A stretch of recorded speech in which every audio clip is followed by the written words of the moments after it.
yun, good morning mga kamamay. So yun, panibagong araw, panibagong videos na naman tayo, no? So yun, medyo naglaylo ang panakay kagabi at hanggang ngayon. At siguro ay mayroon pa nga mga mag-graduation pa, no?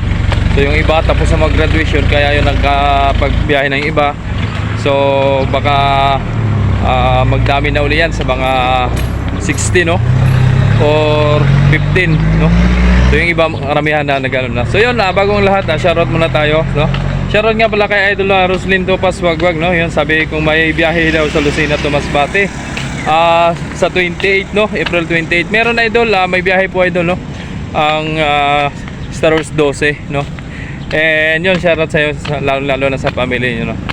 And thank you so much sa mga suporta ninyo. Thank you so much and God bless, no? And shoutout po kay Moching Imata, yun, shoutout sa Idol at good morning. And shoutout din kay Kim Martinez. Alright, so yun, nandito ako naglalakad-lakad, no, sa tabi ng kalsada, no? And shoutout din kay Idol Heidi Malilin, no? Yun, sabi magkano ito pamasahe ng biyaheng Romblon, no? Ayan Idol, kung sa tao lang yan, ibibigay ko yung pamasahe. Yan, pakita ko dyan sa inyo. Alright. And yun, yung barko nga palang papuntang Masbate, no? Nagbiyahe nga pala kahapon daw ng Paromblon. So di na natin na-videohan kasi ako'y nagsimba kahapon pagkagaling sa duty, nagsimba kami. Then natapos kami siguro mga around 12, no, ng tanghali. And then hapon ako nakatulog, nakabawi, kaya yun, hindi na rin ako nakapag-video kasi gusto ko sana mag-video kahapon at gawa ng yun nga pagdagsa kahapon, no, marami na pasahero. Shoutout pare, good morning. Yan, shoutout kay paring Derek. And yun, mamaya titingnan natin doon sa port, no, doon sa dulo kung meron pang mga barko na nando, no, kung anong mga barko nandun pa. So dito, abot na dito yung mga lubid, no, papakita ko sa inyo kung saan ang daan ninyo, no. Alright Idol, no, itong way na ito, dito po dadaan yung mga drop of passengers, no. Yan, kung maghahatid ng pasahero, maghahatid ng mga kalakal, maghahatid ng mga pangarga, dito ang daan, no? Pati yung bus dito dadaan, pati yung tracking. And then dito naman, dito yung private, no? Dito ang daan ng private dito, tsaka yan sa kabila. So wala na pong exit dito, bali na sa gate po na po ang exit mga kamamay, no? Doon na po ang exit, lalo na sa mga arrival, no? Mga galing sa Romblon, mga galing sa Marinduque, Masbate, doon na rin po lahat lalabas, no? Doon na po lalabas. Yan. So sana po magiging aware kayo dito para hindi kayo malito, no? Dito, yan.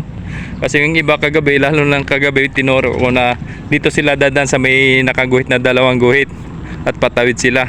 Ay yung iba papunta doon sa may na yun, sa Timbangan, tsaka dito.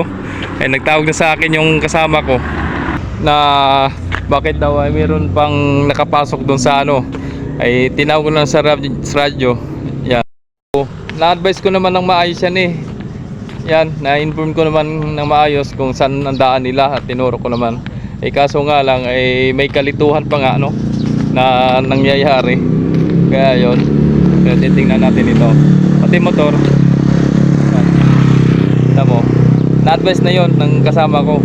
Pero doon pa rin dumaan sa sa fast lane. Yung tawagin dyan, fast lane. Ibig sabihin, dyan po dadaan yung mga maghatid ng mga pasahero, lalo na sa katulad ng mga bus na naghatid ng pasahero. Kaya ayun, doon din dumaan yung motor. Dapat noon yung motor pati private dito ang daan, yung sa tinor ko yung may dalawang guhit na yan dyan ang daan. So ngayon naman medyo laylo pa naman, wala pa masyadong pasahero, no. So okay lang. And then sa mga pasahero sa Romblon at Masbate, so may mga naipon pangunti sa loob ng transit, no, sa terminal. And tsaka yung pa Marinduque, no, meron pa. At mga ilan na lang, no. Kasi ang Marinduque kasi laging may biyahe. Halos sa oras yun. So yun, updates ko na lang kayo mamaya, pupuntahan natin doon. Titingnan natin kung ano pa mga nandun. Alright, thank you so much and God bless. Meanwhile, ayun na si Dusi mga kamamay galing Romblon, no, mga kamamay yan. Ayan. So sabi nga San Agustin lang daw siya, lahat ng San Agustin ang sinakay kahapon. So kita nyo naman nakabalik agad, no. Hindi ko lang sure kung anong oras siya umalis dito kahapon at gawa na nga nagsimba kami kahapon eh. And then yun, no. Ayan si Dusi. Kakaunti lang din ang sakay niyan. Dito pa balik. Ayan o. Ayan. So mamaya pagkatapos ng duty ko, no? Mag-practice pa kami ng ano, parang rehearsal ng ano, graduation ng aking bunso ng kinder. Ayan. So hindi pa talaga makakatulog. Bahala na. So ayan ang laman ng marshalling, no? Medyo luwag pa sa ngayon. Charot wala eh. Ayan.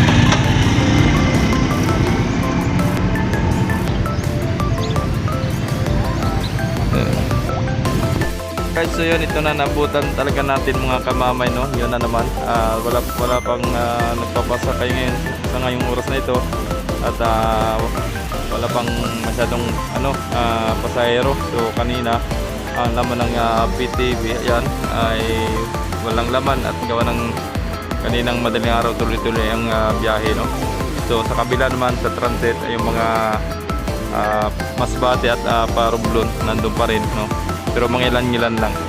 At ito naman si Dosi, kanina dumating din lang natin nabutan. Si Jess katabi, yan, shoutout kay Jess. And si Oliva, nandyan din, na rin nag-alis. Si Natasha at si Kinsey, nandun. Ayan. So medyo santing na agad yung init, no? So ano pa lang, alas 7 pa lang, no? Alas 7:15, yun. Shoutout buddy, kumusta kang magdabag? Ayan. So meron pong flag ceremony ngayon. So yun, ma-attend muna tayo, no?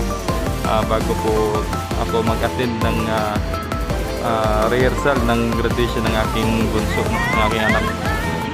Alright, so yun, God bless and ingat po kayo palagi at inom po kayo ng maraming tubig at baka ma-hydrate kayo. Sobrang init naman. Shout out!